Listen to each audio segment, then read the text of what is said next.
또 이 저녁의 시간 하나님의 말씀을 우리의 삶 속에 하나님의 음성으로 들을 수 있는 시간이 되고, 그 말씀을 통해서 우리를 살게 하시고 우리를 깨닫게 하시며 하나님 앞에서 온전케 하시는 그 하나님의 큰 은혜를 이 저녁의 시간 누릴 수 있는 우리 모든 성도들이 되시기를 간절히 축복합니다. 우리가 계속적으로 이 분열 왕국 시대에 있는 이스라엘의 모습을 우리가 열왕기하의 말씀을 통해 함께 나누고 있습니다.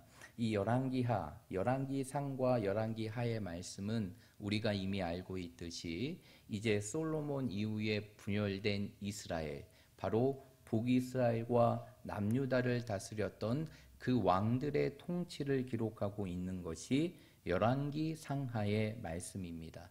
그런 가운데에서 이제 우리가 열왕기상의 말씀을 마치고 하의 말씀을 함께 나누고 있는데, 지금 우리가 나누고 있는 이 말씀의 상황들이 어떠한 상황이냐? 이제 분열된 이스라엘 백성들이 점점점 죄악으로 치우쳐서 이제는 어디에 치닫는 과정을 보여주고 있는 것입니까?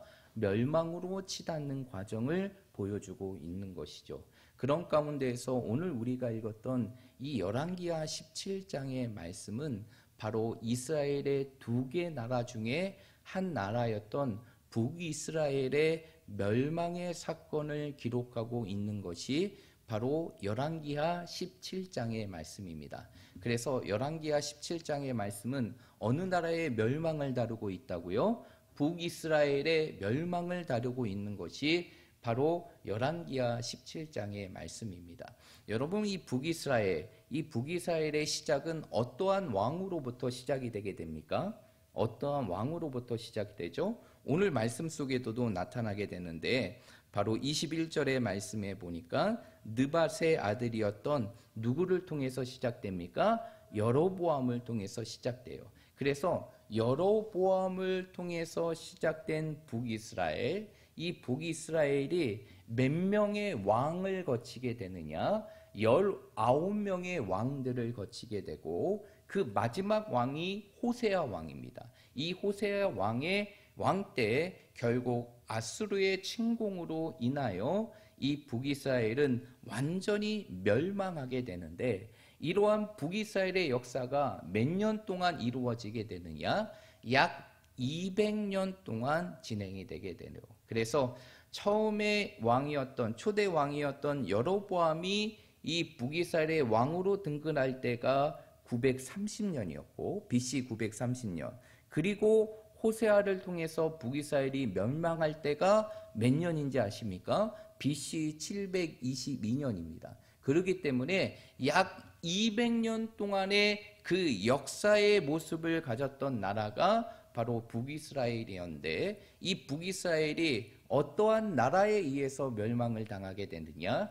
아수르라는 나라에 의해서 멸망을 당하게 되고, 결국 BC 722년 아수르의 살마네셀의 왕의 침공을 통해서 이제 북이스라엘은 역사 속에서 사라지고 멸망하게 됩니다. 그런데 그 멸망의 과정을 잠시 소개해드리면, 그 북이스라엘이 어떻게 멸망을 당하는가, 그 과정을 잠깐 소개시켜드리면 그 과정은 이렇게 됩니다. 원래 사실 이 북이스라엘은 어떠한 나라를 섬기는 나라였느냐? 바로 아수르라는 나라를 섬기는 나라였어요. 그 당시 이 지중해 연안에서 가장 강한 힘을 갖고 있었던 나라가 두 나라가 있었는데, 그 두 나라 중에 하나가 아수르고 또 하나의 나라가 바로 애굽입니다. 그런데 이 북이스라엘이라는 나라는 결국 어디에 속해 있었느냐? 아수르의 속국으로 있었죠. 그러면 아수르의 속국으로 있었기 때문에 북이스라엘은 늘 아수르에게, 자신의 지배국인 아수르에게 무엇을 바쳐야 되느냐? 바로 조공을 바치게 되었다는 것입니다. 그런데 이러한 조공을 바치는 일들이 한순간에 북이스라엘 가운데 중단될 때가 있어요. 그때가 바로 언제냐? 바로 북이스라엘이 북이스라엘이 멸망당하기 5년 전입니다. 5년 전에 어떠한 일이 일어나게 됐느냐? 이 아수르라는 나라의 정권이 바뀝니다. 정권이 바뀐다는 것은 뭐가 바뀐다는 것입니까? 왕이 바뀌었다는 것이죠. 원래는 그전에는 이 아수르를 다스렸던 왕이 디글랏빌레셋이라는 왕인데, 이 디글랏빌레셋에서 이제는 어떤 왕으로 바뀌게 되느냐? 살만에셀이라는 왕으로 바뀌게 됩니다. 그런 가운데에서 이 아수르라는 나라는 내적으로 분열된 부분들이 나타나기 시작해요. 그러면서 혼란한 시기를 보내게 됩니다. 그런 가운데 이 혼란한 시기를 타서 이제 누가 아수르로부터 독립을 하고자 하느냐? 북이스라엘이 아수르로부터 독립을 하고자 한 것이에요. 그리고 어떻게 하느냐? 그동안 아수르에게 바쳤던 모든 조공을 한순간에 끊게 되는 것입니다. 끊게 되게 되자 누가 화가 나갈까요? 이제 아수르가 화가 나게 되죠. 그런 가운데에서 이제 아수르의 새로운 왕이었던 살만에셀이 이제는 어디에 쳐들어오게 되느냐? 북이스라엘의 수도인 사마리아 성에 쳐들어오게 됩니다. 그 내용이 어디에 나와 있느냐? 17장 5절의 말씀에 나와 있어요. 5절, 17장 5절의 말씀에 보면 아수르 왕이 올라와 그 온 땅에 두루다니고 사마리아에 올라와 그것을 몇 년간 에워쌌더라? 3년간 에워쌌더라 라고 얘기하죠. 그러면서 조공을 바치지 않는 북이스라엘, 이 북이스라엘을 이제 아수르가 침공을 하여서 3년 동안 그 성을, 북이스라엘의 사마리아 성을 완전히 포위하게 되고, 그 3년의 시간 속에서 결국 아수르의 끈질긴 공격으로 인해 북이스라엘은 멸망을 당하게 됩니다. 그때가 바로 언제냐? BC 722년 아수르의 살만에셀 왕으로 인하여 완전한 멸망을 당하게 됩니다. 그런데 멸망 이후에도 이 북이스라엘은 정말 치욕적인 삶을 살게 됩니다. 그것이 어떻게 이루어지게 되느냐? 바로 그 당시 아수르가 피정복민에게 행했던 두 가지의 정책을 통해서 이루어지게 되는데, 그것은 바로 강제 이주와 혼혈 정책이라는 것이에요. 여러분 여기 보십시오. 이제 여기가 좀 따뜻하니까 막 피곤이 밀려오고 막 졸음이 밀려와서 이제 말씀을 듣는 우리를 방해하고 있는데, 정신을 똑바로 차리시고 이제 여기를 보십시오. 전사님 뒤에 히터 꺼주시고 보십시오. 그래서 이제 BC 722년에 이 북이스라엘이 누구의 침공으로 인해서 멸망을 당하게 되느냐? 아수르의 침공으로 인하여서 멸망을 당하게 됩니다. 그런데 멸망 이후에 북이스라엘은 정말 참혹한 시간들을 보내게 됩니다. 그 참혹한 시간을 보내게 된 이유가 바로 무엇이냐면 아수르의 두 가지 정책 때문인데, 그 두 가지 정책이 바로 무엇이냐면 첫 번째가 강제 이주고 두 번째가 바로 혼혈 정책이라는 것이에요. 그래서 이 아수르는 자신이 정복한 나라에 오랫동안 지배하기 위해서는 무엇을 해야 되는지 너무나 잘 알고 있었어요. 그것이 바로 무엇이냐? 민족성과 종교성을 완전히 없애야 된다는 것을 너무나 잘 알고 있었습니다. 그래서 이 아수르는 북이스라엘을 침공하여서 북이스라엘을 멸망시킨 이후에 어떤 것을 시키게 되느냐? 강제 이주를 시키게 됩니다. 그래서 이 북이스라엘에 있었던 그 이스라엘 백성들을 자신이 정복한 나라의 곳곳에 다 흩어보내게 되는 것이에요. 그 흩어보내게 돼서 이 이스라엘 민족이 하나로 모이지 못하도록 하게 되는 것이죠. 그러다 보니까 이 흩어져 있는 민족 이스라엘들이 그곳에 있는 민족과 결혼하고 혼인함을 통하여서 바로 어떠한 정책들이 나타나게 되느냐? 혼혈 민족들이 나타나게 되고, 그것이 결국 이스라엘이 목숨과도 귀하게 여겼던 민족성을 완전히 멸절시키게 되는 것입니다. 그리고 이제 두 번째가 바로 무엇이냐? 이런 혼혈 정책인데, 이 아수르는 정복한 나라들의 국민들을 이제는 자신이 정복한 나라의 다른 나라에 이렇게 곳곳으로 흩어보내기도 하였지만, 어떻게 하느냐? 자신이 정복한 나라의 다른 민족들을 그곳에서 살게 하는 혼혈 정책의 부분들이 이루어졌다는 것입니다. 오늘 우리가 읽었던 본문의 말씀은 아니지만 17장의 말씀에도 나와 있는데 몇 절에 나와 있느냐? 24절의 말씀에 나와 있습니다. 24절 우리 한번 읽어보겠습니다. 24절 시작.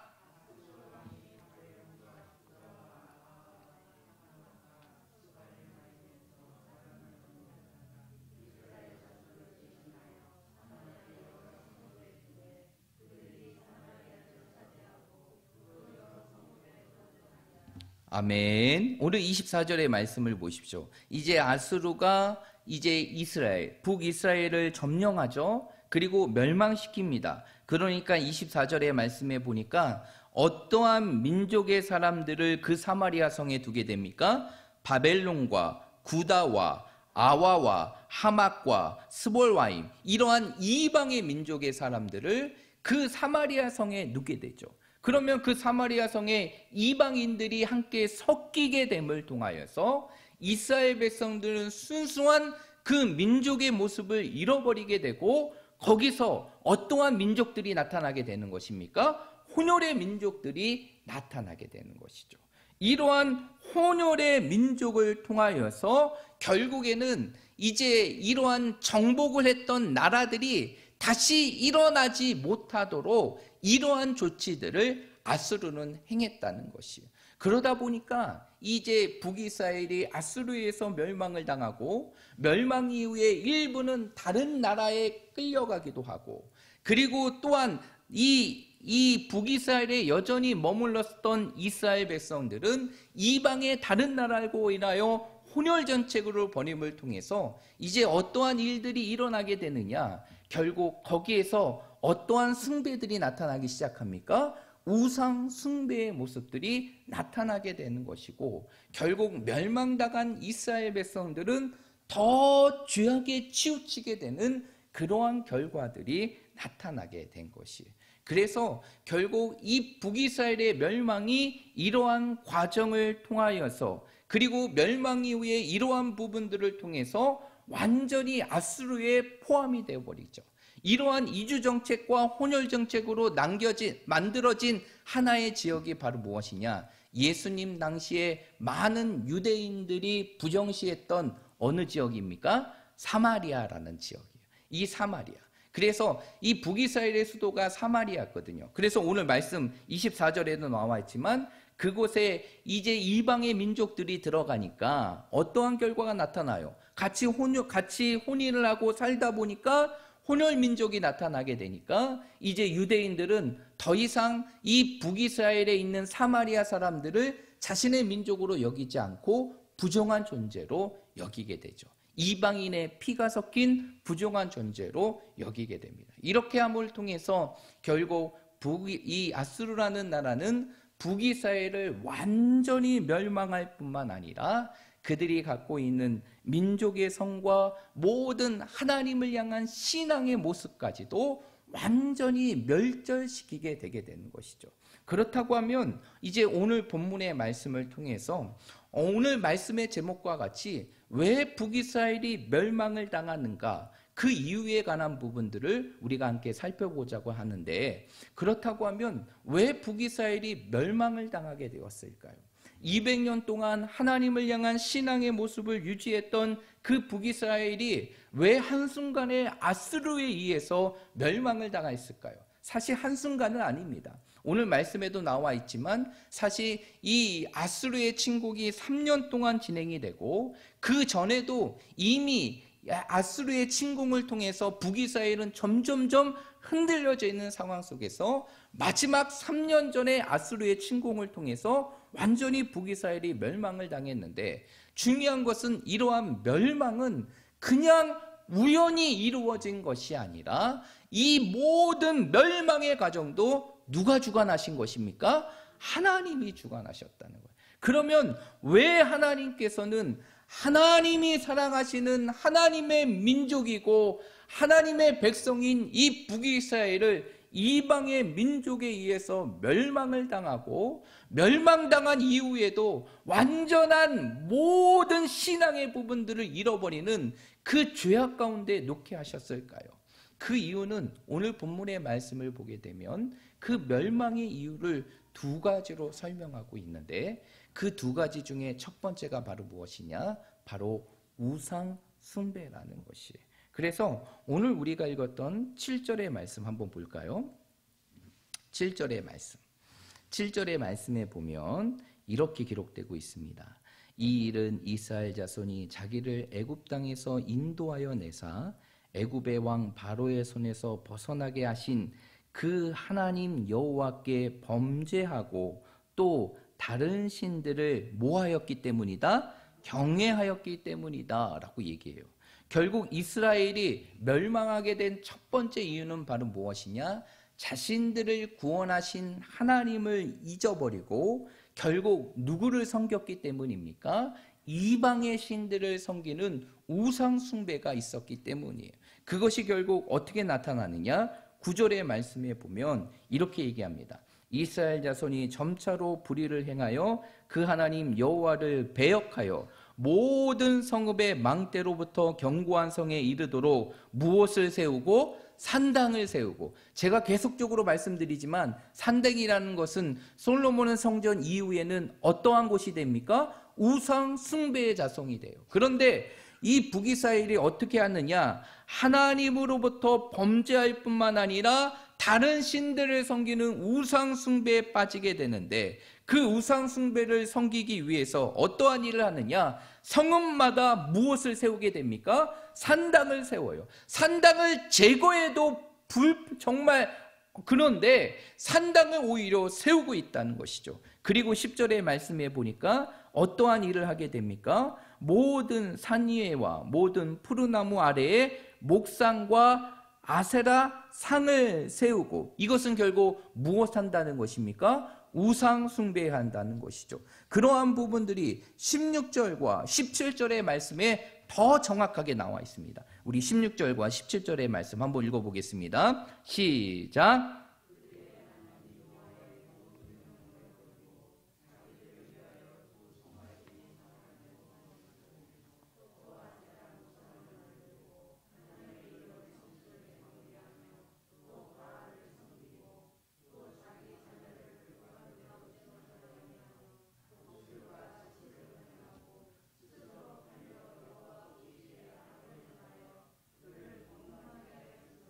네, 16절과 17절의 말씀은 결론적으로 이 이스라엘 백성들이 어떠한 모습을 했다는 모습을 소개하고 있는 것입니까? 우상 숭배를 행한 모습을 설명하고 있죠. 그러면서 그들은 자신들을 위하여 송아지 형상을 부어 만드는 신을 섬기고 아세라 목상을 만들고 하늘에 있는 모든 일월 성신, 해와 달과 같은 그러한 것들을 섬길 뿐만 아니라 바알을 섬기고, 그리고 자기 자녀들을 이제는 불 가운데 인신제사로 드리는 그러한 일들을 행할 뿐만 아니라 이방인들의 모습인 복술과 사술을 행하는 우상 숭배에 깊이 빠져 있게 됩니다. 결국 이러한 우상 숭배의 결과가 이스라엘로 하여금 무엇의 결과를 만들게 된 것이냐? 멸망의 결과를 만들게 하는 것이에요. 그래서 이 북이스라엘의 200년 동안의 역사, 그 왕들의 통치의 내용들을 쭉 보게 되면 계속적으로 반복되는 한 가지가 있어요. 그것은 바로 북이스라엘 왕들이 무엇의 죄를 떠나지 아니하였다? 여로보암의 죄를 떠나지 아니하였다라고 얘기합니다. 여로보암 이후에 18명의 모든 왕들에 대한 통치의 내용을 보게 되면 한결같이 나오는 한 가지가 바로 무엇이냐? 그 왕들이 누구의 죄를 떠나지 아니하였다? 여로보암의 죄를 떠나지 아니하였다라고 했는데, 그 여로보암의 죄의 가장 핵심은 바로 무엇일까요? 바로 우상 숭배라는 것이에요. 결국 이러한 우상 숭배에 깊이 빠져 있는 북이스라엘의 모습이 결국에는 하나님으로부터 아수르에 의해서 멸망을 당하게 되는 결과가 되었던 것이에요. 여러분, 하나님께서는 이러한 우상 숭배에 관한 부분들을 엄히 경고하셨어요. 그래서 우리가 잘 알고 있듯이 십계명의 말씀에 시작되는 1계명과 2계명의 말씀이 무엇에 대한 경고입니까? 우상 숭배에 대한 경고죠. 그러면서 하나님께서 십계명 1계명의 말씀을 보게 되면 뭐라고 얘기합니까? 어떠한 신도 내게 두지 말고 그를 섬기지도 말라. 그리고 2계명에서는 뭐라고 얘기합니까? 하늘에 있는 것이나 땅에 있는 것이나 땅 아래 물 속에 있는 어떠한 형상으로도 그 형상을 만들지 말고 전하지 말라라고 말하고 있어요. 왜 하나님께서 이렇게 우상 숭배에 관한 부분들을 말씀하셨을까요? 그 이유는 바로 무엇이냐? 결국 하나님의 백성이 타락할 수 있는 가장 큰 범죄가 무엇이기 때문입니까? 우상 숭배이기 때문이에요. 그러면 여러분, 우리가 이러한 생각을 가질 수가 있어요.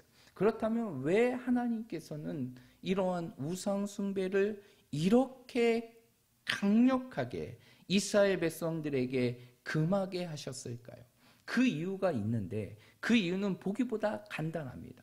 그 이유는 바로 무엇이냐? 바로 인간은 자신이 누구를 섬기느냐에 따라서 그것이 결국 자신의 모습을 담게 하기 때문이에요. 결국 인간은 누구를 섬기느냐, 자신이 예배하는 대상이 누구냐에 따라서 그 예배의 대상을 닮아가는 것이 바로 인간이라는 것이에요. 그러면 하나님을 섬기면 그 하나님의 백성들은 하나님을 닮아가지만 결국 우상을 숭배하고 우상을 섬기게 될 때 결국 하나님의 백성들은 무엇을 닮아가게 됩니까? 죄의 모습을 닮아가게 되고 그 죄가 결국에는 타락의 결과로 이루어지기 때문에 하나님께서는 그 어떠한 죄보다 무엇에 관한 부분들을 금하셨을까요? 우상 숭배에 관한 부분들을 금하셨던 것이. 그럼에도 불구하고 결국 200년 동안의 북이스라엘의 역사 속에서 이러한 우상 숭배가 한 번도 중단된 없이 그 우상 숭배의 모습이 끊임없이 지속됨을 통하여서 결국 북이스라엘은 어떠한 결과를 맞이하게 되었느냐? 멸망이라는 결과를 맞이하게 되었다는 것입니다. 그리고 또 한 가지 이유가 있어요. 또 한 가지 이유. 그것은 바로 무엇이냐? 앞에 있는 우상 숭배와 무관하지 않는 것인데 두 번째 이유는 바로 무엇이냐? 바로 이스라엘, 북이스라엘 백성들이 무엇을 경시할 뿐만 아니라 무시하였기 때문이냐? 하나님의 말씀을 경시하였을 뿐만 아니라 무시하였기 때문이에요. 그 내용이 어디에 나와 있느냐? 13절과 14절에 나와 있습니다. 13절과 14절의 말씀. 우리 한번 읽어볼까요? 13절과 14절입니다. 시작!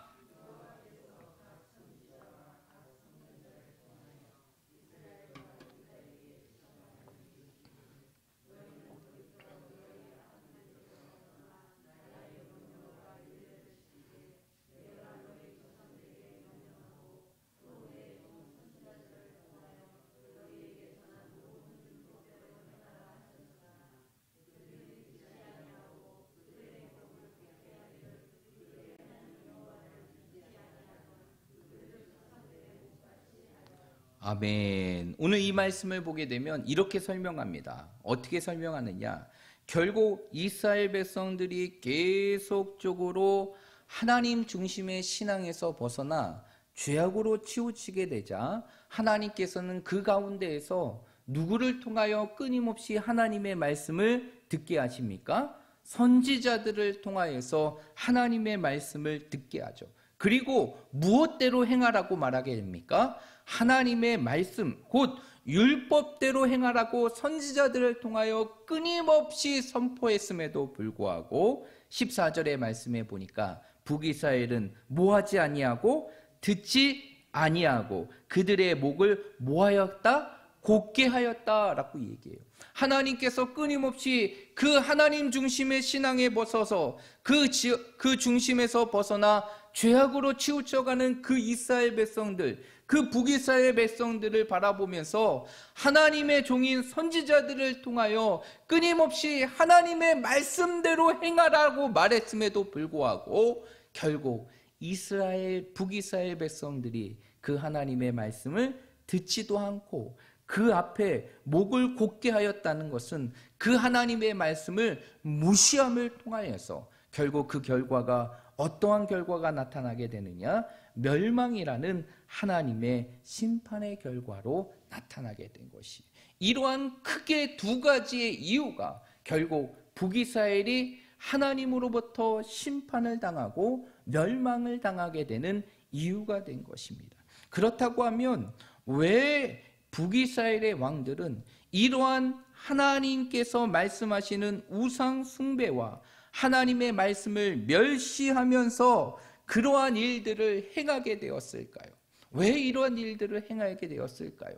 여기서 우리가 중요한 포인트가 있게 되는데, 그것은 바로 무엇 때문이냐? 그들의 삶 속에서 무엇을 잊어버렸기 때문이냐? 하나님의 은혜를 잊어버렸기 때문이에요.